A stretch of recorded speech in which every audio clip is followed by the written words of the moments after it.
तो इम्तियाजी सलूक किया गया है, क्योंकि ये नहीं देखा जाता अगर आप एक कॉज को, एक मामले को, एक तनाज़े को समझते हैं कि ये इख्तलाफ जो है इसका क्या बहस मुख्तलिफ फ़रीक़ैन की हो सकती है और क्या बहस और क्या इसमें उलझने हैं, और कि वो सारी कौम को सामने आए, तो वो फिर आपको लाइव दिखाना चाहिए। अगर आपने लाइव दिखा रहे हैं, पहले आप लाइव ही दिखा रहे हैं और बाद में अब ये कि जी वो इमरान खान उसका ये फ़ायदा ना उठा ले, वो फ़ायदा ना उठा ले।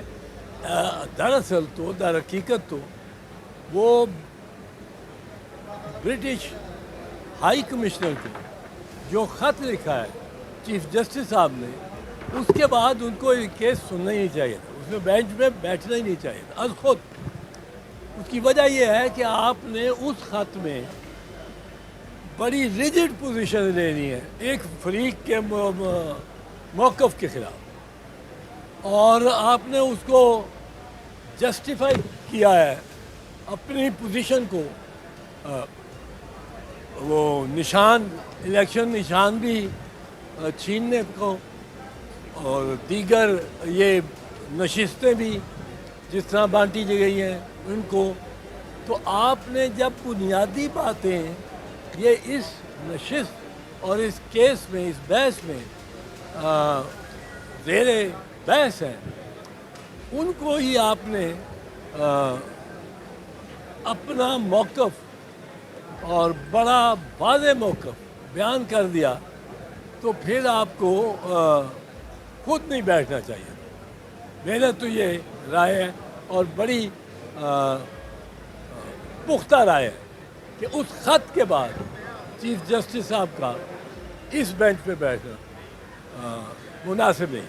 सर, मुतनाज़ा ट्वीट के हवाले से बताइएगा कि मुतनाज़ा ट्वीट क्या सिलसिला है, क्या वजह है। दूसरी तरफ जो इमरान खान साहब ने अदालत में बताया कि कर्नल साहब का केस था, उसमें कहा गया था, जिस अतर मिनल्ला की जानिब से कहा गया था कि ये केस जो है उसको लाइव प्रोसीडिंग या बरतानवी वज़ीर आज़म है या कोई छोटे मुल्क का भी वज़ीर आज़म। अब प्रेसिडेंट बाइडन के को 35 करोड़ फॉलोअर हैं, वो ट्वीट करता है तो हर दुनिया में हर गवर्नमेंट ने और हर फॉरेन ऑफिस ने और फिर लोगों में भी दिलचस्पी होगी।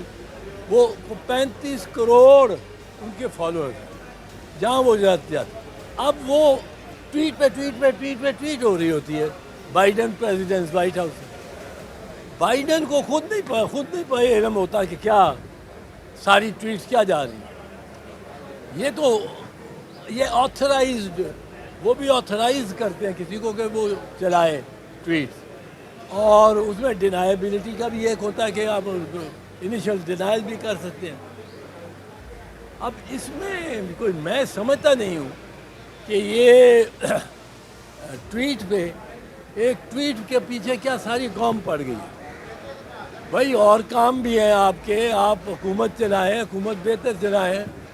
वो वज़ीर आज़म ही जब कर रहा हो न्याजी वो अपनी तकरीर में, और नवाज शरीफ सारी तकरीर खुद इलेक्ट हुआ है, मुंतखब हुआ है प्रेसिडेंट, और सारी तकरीर उसने इमरान खान पे कर दी है। ये तो कैदी ने इनके ज़हनों को मऊफ कर दिया, इनको कुछ और इनकी सोच ही नहीं जाती कहीं।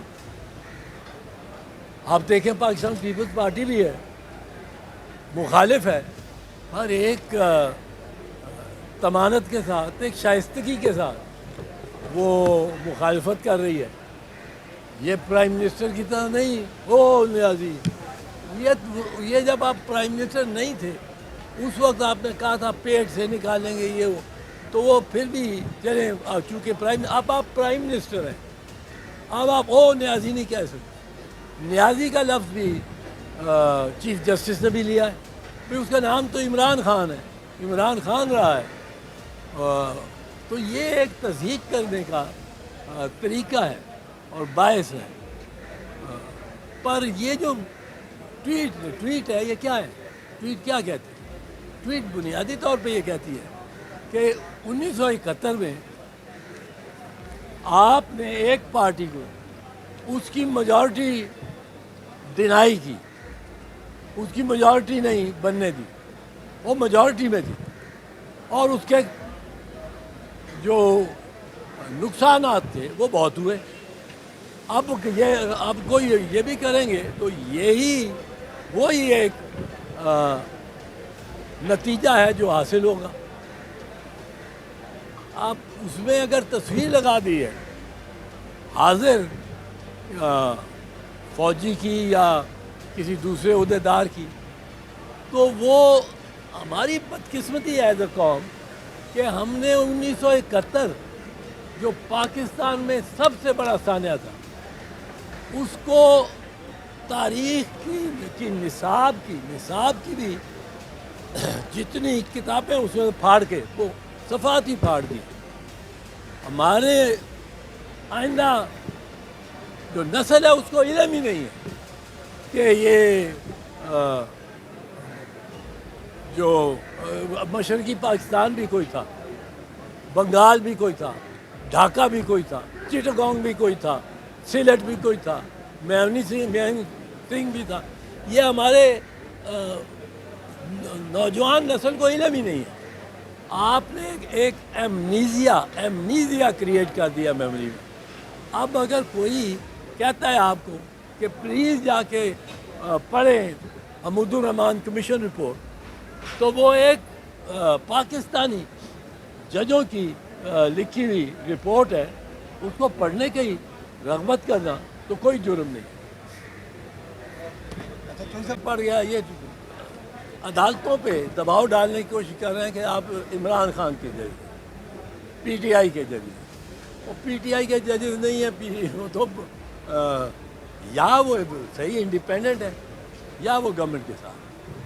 تو اس میں کوئی عمران خان کو جلد باہر آتا نہیں دیکھتا کہ وہ اس نے خود عمران خان کچھ اپنے لیے رکاوٹیں پیدا کی ہوئی ہیں، جو کسی اس سے بات نہیں کرنی، اس سے بات نہیں کرنی، اور یہ اس کو نقصان دے۔ فلیکسیبل ہونا چاہیے، بات ہر چیز سے کرو، مانو کسی کی اگر نہیں ماننی، پر اگر یہ تیار ہو مثال کے طور پہ بیک چینل پہ، مجھے یہ نہیں پتا کہ یہ صدر زرداری سے ملنا، میرا خیال ہے صدر زرداری بہت سارے ان کے لیے دروازے کھول سکتا ہے، پر اب ان کا ہے کہ ہم نے نہیں ملنا چوروں کو، کسی کو بھی۔